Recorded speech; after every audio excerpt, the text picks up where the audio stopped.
नमस्कार दोस्तों, मैं पवन अपने चैनल पर आप सभी का स्वागत करता हूं। जैसा कि स्क्रीन पर आप देख रहे हैं, बिहार कर्मचारी चयन आयोग द्वारा जो है वो चतुर्थ स्नातक स्तरीय संयुक्त प्रतियोगिता परीक्षा का विज्ञापन जारी कर दिया गया है।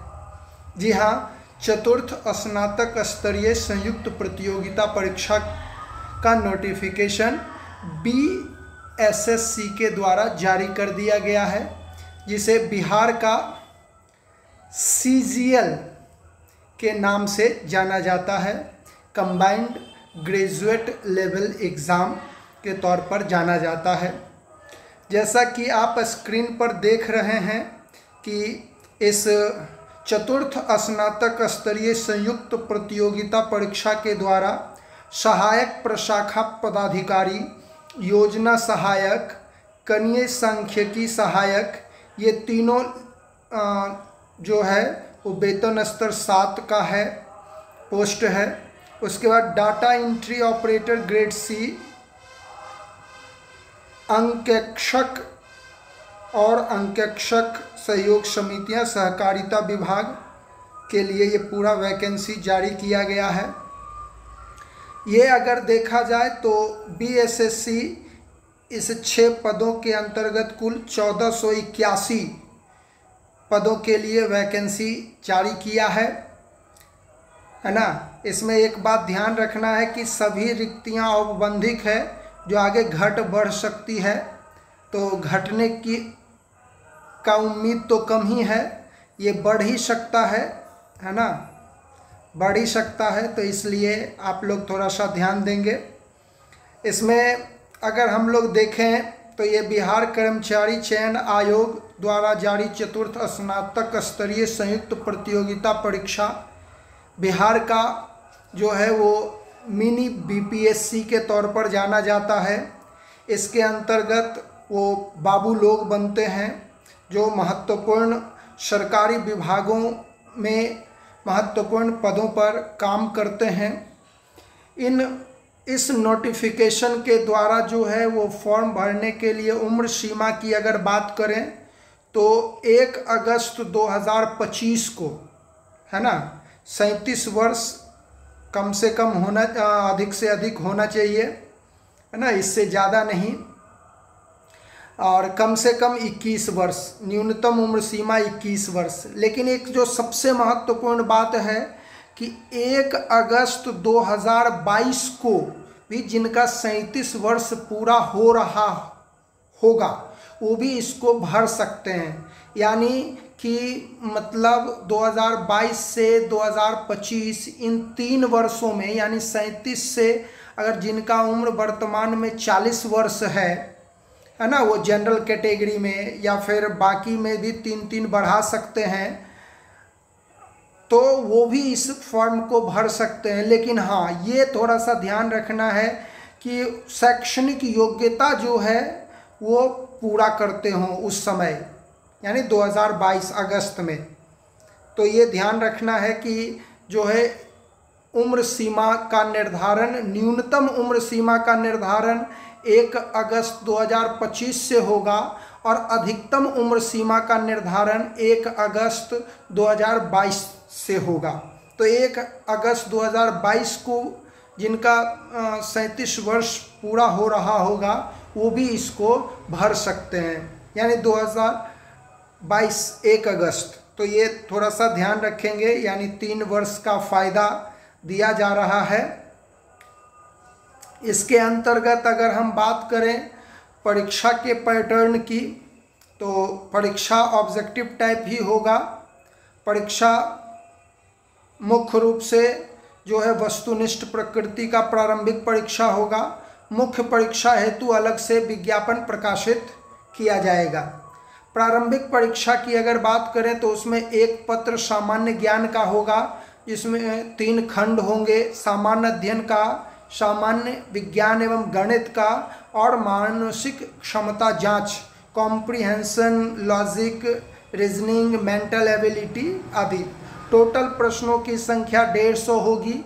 सही उत्तर के लिए 4 अंक और गलत उत्तर के लिए 1 अंक की कटौती की जाएगी प्रत्येक गलत उत्तर के लिए, यानी इसमें निगेटिव मार्किंग का प्रोविज़न है जो कि 1/4 होगा। पूरे परीक्षा की अवधि 2 घंटा 15 मिनट का होगा, तो ये ध्यान रखना है। सबसे मज़ेदार बात जो इस एग्ज़ाम को देने वाले प्रतिभागियों के लिए, प्रतियोगियों के लिए है वह यह है कि अभ्यर्थी अपने साथ 3 पुस्तक जो है वो एग्जामिनेशन हॉल में ले जा सकते हैं, है ना। 3 प्रत्येक खंड के लिए अलग अलग, सामान्य अध्ययन के लिए अलग, गणित के लिए अलग और सामान्य विज्ञान खंड के लिए अलग पुस्तक ले जा सकते हैं। पुस्तक NCERT, BACB, ICSE या अन्य टेक्स्ट बुक ही मान्य होंगे। कोई गाइड, पुस्तक की फोटोकॉपी, हस्तलिखित कागज, नोट्स, इलेक्ट्रॉनिक उपकरण आदि नहीं ले जा सकते हैं। तो इस बात का ध्यान रखना है कि ये 3 पुस्तक प्रत्येक खंड के लिए 1-1 आप ले जा सकते हैं। इसके लिए तो आपको इजाज़त दी गई है। तो ये एक अलग तरह का एग्ज़ाम होने को है। प्रारंभिक परीक्षा के सिलेबस पे आपको गौर करना है। सिलेबस महत्वपूर्ण है। अगर जो भी तैयारी जो है वो एकदम व्यवस्थित करना चाहते हैं, उन्हें इन सिलेबस को जो है वो निकाल कर रख लेना है और इसके लिए जो भी सिलेबस में लिखा गया है वो पूरी तरह से तैयार करना है।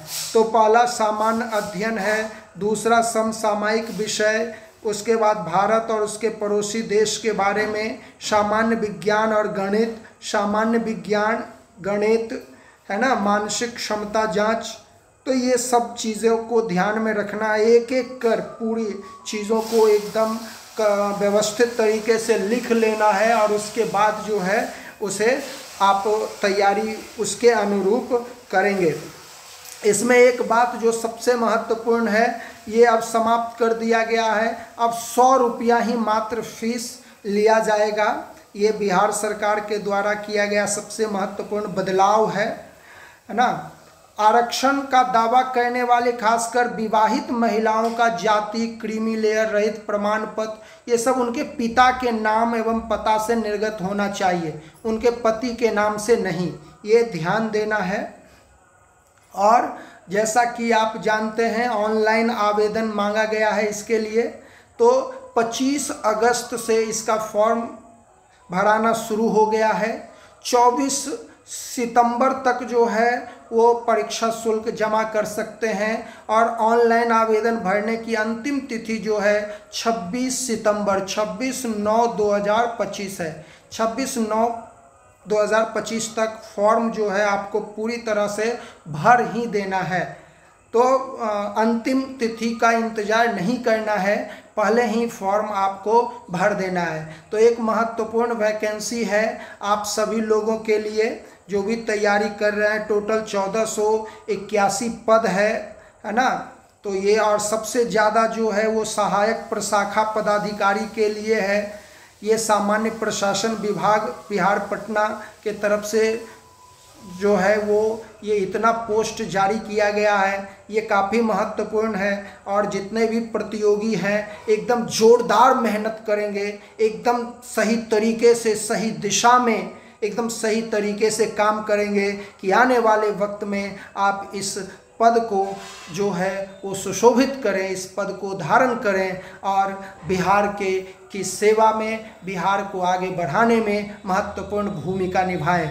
चलिए आगे हम फिर बात करेंगे एक नए वीडियो में। तो अगर वीडियो अच्छा लगा हो तो हमारे चैनल को सब्सक्राइब कर लेंगे और इस वीडियो को अपने दोस्तों के साथ शेयर करेंगे। चलिए, जय भारत, जय हिंद।